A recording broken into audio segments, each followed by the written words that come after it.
Hello, today is January 19th, 2021. I'm looking at some art world news with a warm cup of coffee. Today I wanted to take a quick look at California mostly. There's an article in uh, the art newspaper, which is, in my opinion, a relatively left leaning paper or publication in terms of its political leanings. Just FYI, if you're taking a look at this. But the article focuses on Gavin Newsom's proposed 2021 to 2022 budget plan. There's some mention of New York's Governor Andrew Cuomo as well, but nothing really substantial. Anyway, let's take a look at this article.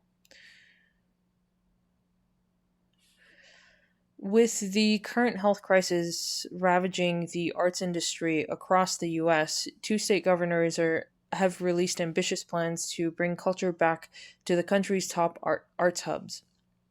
In Gavin Newsom's 2021 to 2022 budget plan released this week, the California governor is dedicating $25 million for a grant program aimed at small museums and theaters, as well as $15 million to the California Arts Council for the creation of a statewide pilot program called the California Creative Corps, to be funded through dollar for dollar matching donations from private donors.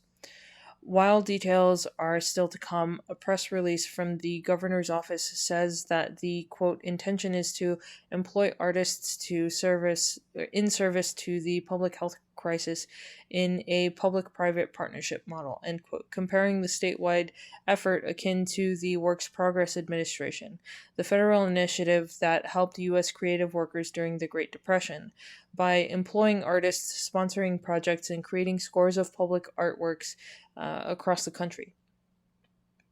Quote, as far as we know, there has never been a statewide publicly supported activation of a core strategy to employ and deploy artists, says Julie Baker, the executive director of Californians for the Arts and California Arts Advocates. We're looking at how artists can be a part of the solution to the public health crisis. We were trying to find models to look to regarding how to get artists employed while they can't do what they normally would, such as putting on shows. We look at models like the Works Project Administration, where artists were hired for projects that included building public art, making pamphlets to aid tourism, and create original theatrical productions to chronicle the times they were living through, end quote. In the 1970s, there was the Comprehensive Employment Training Act, another program that employed and trained artists and even had them working inside some government agencies, she adds. There were these federal models, but what we haven't seen are statewide models, which is why the California Creative Corps concept is new. Deborah Cullinan, the CEO of San Francisco's Yerba Buena Center for the Arts, was also who also served as the arts and culture representative on Governor Newsom's task force, added in a statement that she was inspired by his deep understanding and commitment to the role that artists and arts organizations across our state, particularly BIPOC and LGBTQIA plus artists in our hardest hit communities, can play in rebuilding trust, encouraging healthy behavior, fueling positivity, and driving a more equitable future. For the most part, on a surface level, this sounds okay. I'll do a deep dive into some issues coming up with California's economy in a moment. The $25 million grant program for museums and theaters sounds pretty slim, to be honest with you, considering operational needs for these kinds of businesses and the sheer number of the sheer number of museums alone throughout the state is pretty high. All of these places, museums and theaters, for instance, by the way, were essentially shut down for the most part during the current health crisis. It's also always funny to me the mentioning of BIPOC and LGBTQIA plus people in terms of their relationship to the economy and employment, or mostly because the people writing these articles are conflating class and socioeconomic positioning with a relationship to identity politics. I actually think this is pretty toxic because it pigeonholes and stereotypes whole categories of people. It's very divisive, and it doesn't take into consideration the nuances of people's lives and histories.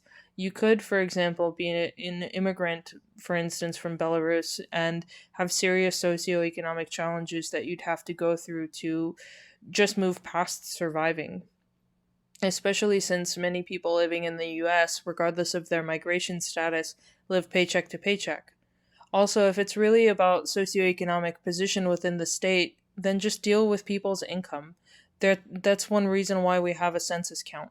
Don't conflate two completely different ideas to create a victim and enemy mentality. It's very toxic and irresponsible, especially coming from a representative of a cultural institution. Deborah Cullinan's statement is also a bit bothersome to me because the last portion where she states that, quote, artists and arts organizations can play a role in rebuilding trust, encouraging healthy behavior, fueling positivity, and driving a more equitable future, end quote, makes a lot of assumptions about artists and arts organizations in terms of their perceived social function. It kind of makes art sound very timid and tepid, like it's therapy or something. It really flattens the spectrum of possibilities for art and how it might impact someone's experience of life. It makes art seem very vanilla. Anyway, I think taking a look at some concerning information about California's economic issues at the moment will help to form a broader understanding of where California might be headed. I found an article from the Times of San Diego that briefly focuses on California's budget and how it's related to the severe wealth gap in the state. Let's take a quick look at this, and as always, I'll have a link in the description below.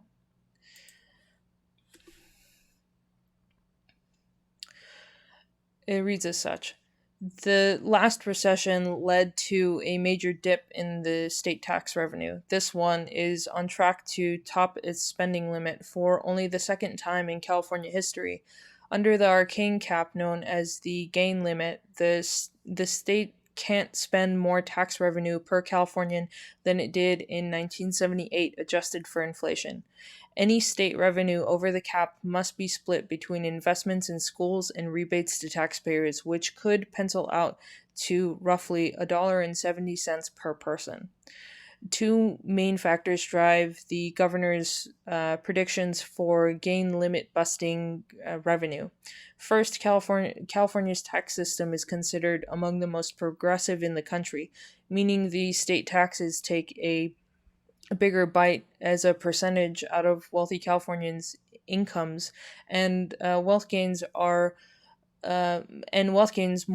than most other states and invested in social programs. Depending on your fiscal attitude, you may view this form of income redistribution as a sign of California's commitment to equity, or you might see an unhealthy reliance on a tiny sliver of the population to fund social programs while throttling economic growth.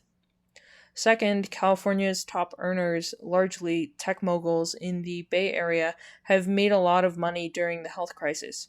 1 in 4 American billionaires live in California. They gleaned about 40% of the wealth that U.S. billionaires added between March 18th and December 7th, according to a CalMatters analysis of Forbes Billionaires database. In fact, the riches that California billionaires gained during those 9 months could almost fund 2 years of state spending. In a sense, the state's progressive tax structure is doing exactly what it's supposed to do: reap billions from the wealthiest to fund the state's safety net, and that's without a wealth tax that some progressive lawmakers have rallied around and that Newsom definitively promised is, quote, not part of the conversation, end quote. But it reveals the deep irony of how a pandemic that has stripped livelihoods, good health, and housing security from millions of Californians has also helped fatten the pockets of California's wealthiest and thus the state's coffers. The chart that's here it's pulled from Newsom's spending plan, and it shows how dependent California is on capital gains from the state's wealthiest residents.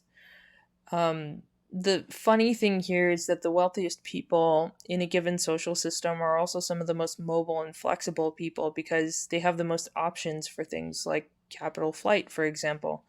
This level of dependence really places California in a dangerous spot, I think, considering that California also has a very high cost of living and high taxes, even for working class people, along with other financial issues, such as a severely underfunded state pension program.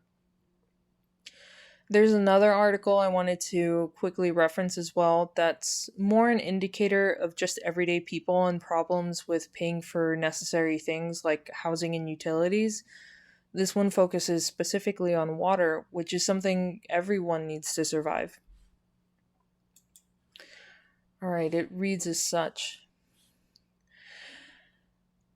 The magnitude of America's water affordability crisis has been laid bare by shocking new data from California, where debt owed on water bills has hit $1 billion, and 1 in every 8 households is currently in debt.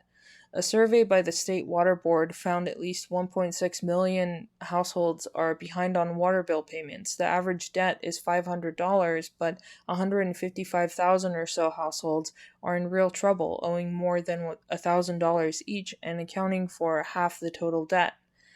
California is America's most populous state, and even before the health crisis, a third of residents, about 13 million people, lived in poverty. Water debt, like other poverty indicators, is not evenly distributed. The current health crisis did not create California's water affordability crisis, but the debt has ballooned since the governor Gavin Newsom ordered a moratorium on water shutoffs for unpaid bills last April as part of the state's public health measures to curtail the spread of the current health crisis. In 2019, at least 500,000 California residents had their taps turned off after falling behind on bill payments, according to figures provided by the Water Board. Gaps in the data mean the actual number of people denied access to water was almost certainly much higher. It's not just residents who are struggling. Water utilities are struggling to stay afloat as they rely on customer revenue to cover operation and maintenance costs. The Water Board on Tuesday warned that 25 small and medium-sized water utilities, about 1% of the total number, could go under within 180 days without government financial intervention. Some utilities are deferring capital investments and maintenance. Others are drawing down their reserve funds. Smaller water systems are financially vulnerable and may require assistance to maintain operations within the next 6 months, said Darren Polemis, the Deputy Director of the Division of Drinking Water at the State Water Board. The rising cost of water is directly linked to national politics.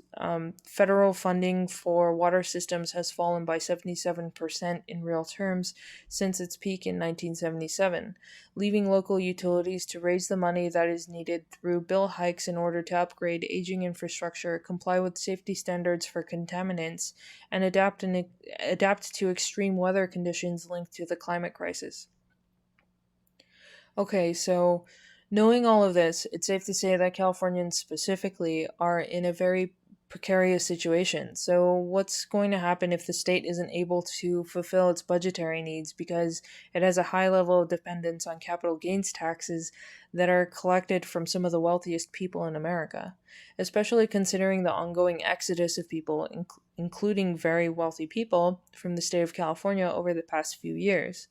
Going back to the first article about grant programs and funding for the arts, I don't necessarily think that it's a bad idea on paper, but I think that fostering an environment that's conducive of long-term growth and opportunity is much more important here. People need the opportunity to prosper and become significantly less dependent on the state for help, and maybe that's a future topic for when we emerge out of this current health crisis, but it's clear that there needs to be long-term structural change. We'll see what happens very soon, but overall, I wouldn't count on the state for a ton of help in the arts. I'm thankful that there is something and that people care. Um, And, hopefully that will keep some businesses and individuals afloat. But it seems like California is arriving at a crossroads where some pretty dramatic decisions are going to have to be made. Until then, we'll see what happens. Thanks for listening.